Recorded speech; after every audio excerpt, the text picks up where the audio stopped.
నారా లోకేష్ గారు విద్యా వ్యవస్థని ప్రక్షాళన చేయాలనుకుంటున్నారని, విద్యా వ్యవస్థని అంతర్జాతీయ స్థాయిలోకి తీసుకువెళ్లేందుకు ఆయన పావులు కదుపుతున్నారని, అందులో భాగంగానే కలలకు రెక్కలు అనేటువంటి పథకాన్ని కూడా అమలు చేయబోతున్నట్లుగా కొన్ని వార్తలు వస్తున్నాయి. ఇంతకీ ఈ కళ్ళకు రెక్కలు అనేటువంటి ఈ పథకం ఏంటి? దాని ద్వారా ఏం జరగబోతుంది అనేది మనం పూర్తి స్థాయిలో విశ్లేషణ చేసుకుందాం. ప్రస్తుతం మనతో పాటున్నారు ప్రముఖ రాజకీయ విశ్లేషకులు, ప్రముఖ సీనియర్ జర్నలిస్ట్ శేషరావు గారు. వారితో మాట్లాడదాం. సార్ నమస్తే. సార్ నమస్తే. ఆంధ్రప్రదేశ్లో విద్యా వ్యవస్థను ప్రక్షాళన చేయాలనుకుని, అలాగే విద్యా వ్యవస్థను అంతర్జాతీయ స్థాయిలోకి తీసుకువెళ్ళి దానికి గుర్తింపు తీసుకొచ్చేలాగా ఇప్పుడు నారా లోకేష్ గారు కృషి చేస్తున్నారని, అందులో భాగంగానే కలలకు రెక్కలు అనేటువంటి పథకాన్ని కూడా ఆయన అమలు చేయబోతున్నారన్నట్లుగా వార్తలు వస్తున్నాయి. ఇంతకీ కలలకు రెక్కలు అనేటువంటి ఈ పథకం ద్వారా ఏం చేయబోతున్నారు సార్? ఇప్పుడు లోకేష్ గారిని తీసుకుంటే కనుక ప్రభుత్వంలో అత్యంత బిజీగా ఉండేటువంటి మినిస్టర్ ఎవరు అని అంటే లోకేష్ గారు. ఎందుకు? ఒకవైపు పెట్టుబడుల కోసం ప్రయత్నం చేస్తున్నారు. ఆయన ఆస్ట్రేలియా వెళ్తున్నారు, అమెరికా వెళ్తున్నారు, సింగపూర్ వెళ్తున్నారు, పారిశ్రామికవేత్తలతోటి భేటీ అవుతున్నారు, ఢిల్లీ వెళ్తున్నారు, కేంద్ర మంత్రులు కలుస్తున్నారు. ఏం కావాలో రాష్ట్రానికి అవన్నీ సమకూర్చేటువంటి ప్రయత్నం చేస్తూ ఉన్నారు. ఈ 16 నెలల్లో 16 లక్షల కోట్ల రూపాయల పెట్టుబడులు రావడానికి ఆయన చేసినటువంటి కృషి అందరికీ తెలుసు. ప్లస్ ఉపాధి దాదాపు 6 లక్షల ఉద్యోగాలు క్రియేట్ అయినాయి దాని ద్వారా. ఇదంతా మనకు కనిపిస్తున్నటువంటి అభివృద్ధికి సంబంధించినటువంటి కోణం లోకేష్ గారిది. ఆ తర్వాత పాలిటిక్స్. గతంలో ఎప్పుడూ లేని విధంగా తెలుగుదేశం పార్టీలో నామినేటెడ్ పోస్టులను ఇచ్చినటువంటి సందర్భంగా ఎక్కడ కూడా అసంతృప్తి కనిపించట్లా మనకి. ఇంతకుముందు ఎలా ఉండేదంటే ఒకరికి ఇస్తే ఇంకొకళ్ళు అసంతృప్తి వ్యక్తం చేయటము, లేదంటే అక్కడ పార్టీ ఆఫీస్ దగ్గర నిరసన వ్యక్తం చేయటం, ఇలాంటి కార్యక్రమాలు ఉండేవి అడపాదడప.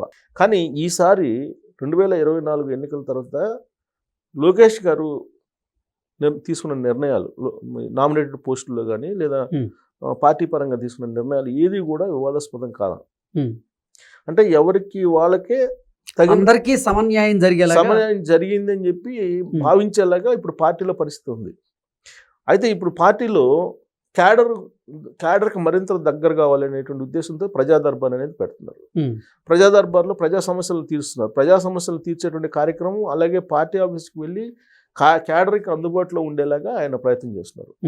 వాళ్ళ హెల్త్ దగ్గర నుంచి, ఎడ్యుకేషన్ దగ్గర నుంచి, వాళ్ళ కుటుంబ సభ్యుల ఎడ్యుకేషన్ దగ్గర నుంచి అన్నీ ఆయన చూస్తున్నారు. ఏ పార్టీకి సంబంధించిన కార్యకర్తలకు లేనంతగా బీమా ఆయన కల్పిస్తున్నారు, బీమా ఇస్తున్నారు. అలాగే పార్టీని సమన్వయం చేసుకునేదానికి 2029 ఎన్నికల కోసం సిద్ధం కావడానికి ఇప్పటి నుంచే ఆయన ఎప్పటికప్పుడే పార్టీ ఆఫీసులో కూర్చొని తెలుగుదేశం పార్టీ హార్డ్ కోర్ ఎవరున్నారు, వాళ్ళకి ఏం చేయాలి అనే దాని మీద ఆయన ఎప్పటికప్పుడు తన టీం ద్వారా ఇన్ఫర్మేషన్ తెప్పించుకుంటున్నాడు అనేది తెలుగుదేశం పార్టీ వర్గాల్లో బాగా బలంగా ఉంది. ఎందుకనంటే కొత్త జనరేషన్ రావాలి పార్టీలో.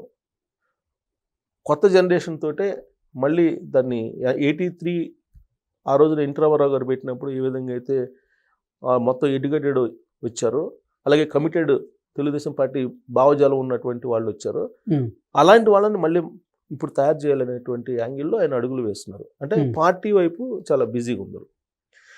ఇక మరోవైపు ఎడ్యుకేషన్, ఆయన సొంత డిపార్ట్మెంట్ ఎడ్యుకేషన్, ఎలక్ట్రానిక్స్ అండ్ మానవ వనరుల శాఖ మంత్రి ఆయన. ఎడ్యుకేషన్ విషయంలో ఆయన చేసినటువంటి సంస్కరణలు బహుశా ఏ రాష్ట్రంలో చేసి ఉంటారు. అది నేను చెప్పడం కాదు. బీహార్ ఎన్నికల్లో లోకేష్ గారు తీసుకున్నటువంటి నిర్ణయాలని ఫోకస్ చేశారు అక్కడ. ఎలా అంటే గతంలో ఎప్పుడైనా సరే మనం చదువుకున్నటువంటి రోజుల్లో నువ్వేం చదువుతున్నావు అంటే బైపీసీయో, లేదా నువ్వేం చదువుతున్నా ఎంపీసీయో చెప్తారు, లేదా సిఈసి లేదా ఎంఈసి. ఇంతకు మించి ఏమి ఉండేవి కాదు. బీకాము, బిఎస్సి, బిఏ ఇవే కదా ఉండేది.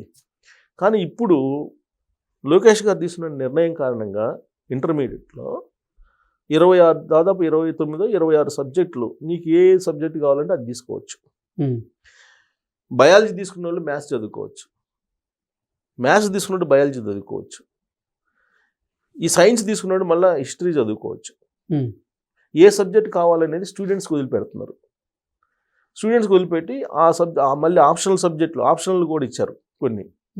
ఇదంతా కూడా ఒక పెద్ద సంస్కరణ, అది రిఫార్మ్, అది ఎడ్యుకేషన్లో పెద్ద రిఫార్మ్. అది ఎందుకు చేశారు అది అని అంటే జనరల్గా మనం ఏం కావాలి భవిష్యత్తులో అనేది ఇంటర్మీడియట్ తర్వాతనే క్లారిటీ వస్తుంది ఎవరికైనా సరే. అవును. ఎందుకంటే అప్పటికి టీనేజ్ అయిపోతుంది సుమారుగా. టీనేజ్ అయిపోయే టైంలో మనం ఏం కావాలి నెక్స్ట్ అనేది ఒక ఐడియా వస్తుంది.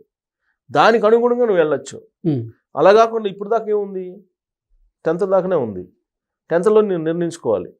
నువ్వు ఎంపీసీ బైపీసీ. ఎంపీసీ అయితే నువ్వు ఇంజనీరు, బైపీసీ అయితే నువ్వు డాక్టరు. ఇదే కాన్సెప్ట్. అలా లేకుండా మొత్తం కలిపేశారు. ఇప్పుడు ఇంటర్మీడియట్ తర్వాత నువ్వు నిర్ణయం చేసుకో ఏ కెరీర్ కావాలని. అలాంటి సంస్కరణ తీసుకురావటం అనేది, రిఫార్మ్ తీసుకురావటం అనేది ఒక పెద్ద విప్లవం, ఒక చారిత్రాత్మకమైన నిర్ణయం అది. ఓకే. ఇక ఇండస్ట్రీస్ ప్రమోట్ చేస్తున్నారు. దానికి తగినటువంటి వర్క్ ఫోర్స్ అయితే తీసుకురావాలి కదా.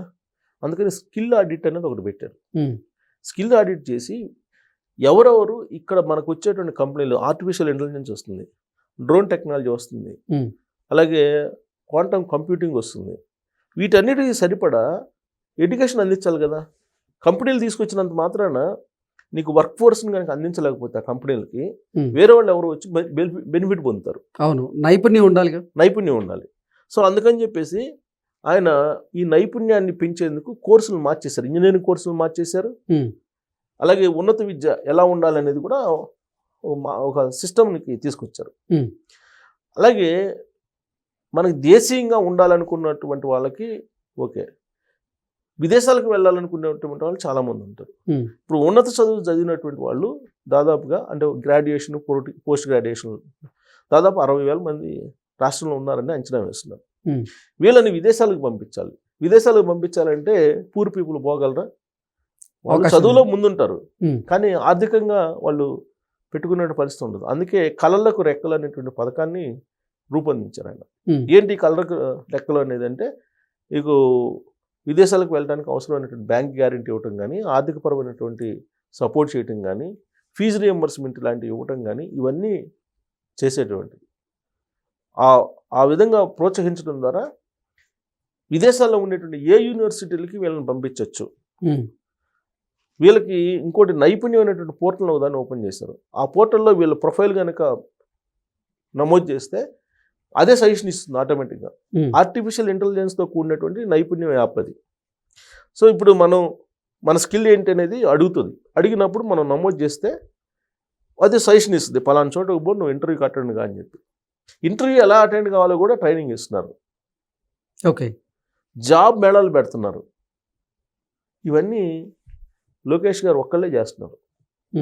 ఏది ఈ సంస్కరణలు చేసినా, పార్టీలో కొత్త రక్తాన్ని ఎక్కించడానికి చేస్తున్నటువంటి కసరత్తు కానీ, లేదా ప్రభుత్వంలో పారిశ్రామికీకరణ ఏ విధంగా తీసుకురావాలి, రాష్ట్రంలో అభివృద్ధి దిశగా ఏ విధంగా తీసుకెళ్ళాలి అనేది కూడా ఆయనే చేస్తున్నాడు. సో 3-in-1 లోకేష్ గారు. ఆ 3-in-1లో ఇప్పుడున్నటువంటి క్యాబినెట్లో ఆయన అద్భుతంగా పనిచేస్తున్నారు అనేది సర్వేల్లో తాజాగా వచ్చినటువంటి రిపోర్ట్. డిస్టెన్షన్లో ఆయన ఉన్నారు అని, డిస్టెన్షన్లో పాస్ అయ్యారు మంత్రివర్గం మొత్తం మీద అని చెప్పి లేటెస్ట్గా వచ్చినటువంటి సర్వే రిపోర్ట్. ఎందుకు డిస్టెన్షన్ వచ్చిందంటే కారణాలు ఇవి. Okay sir, thank you so much.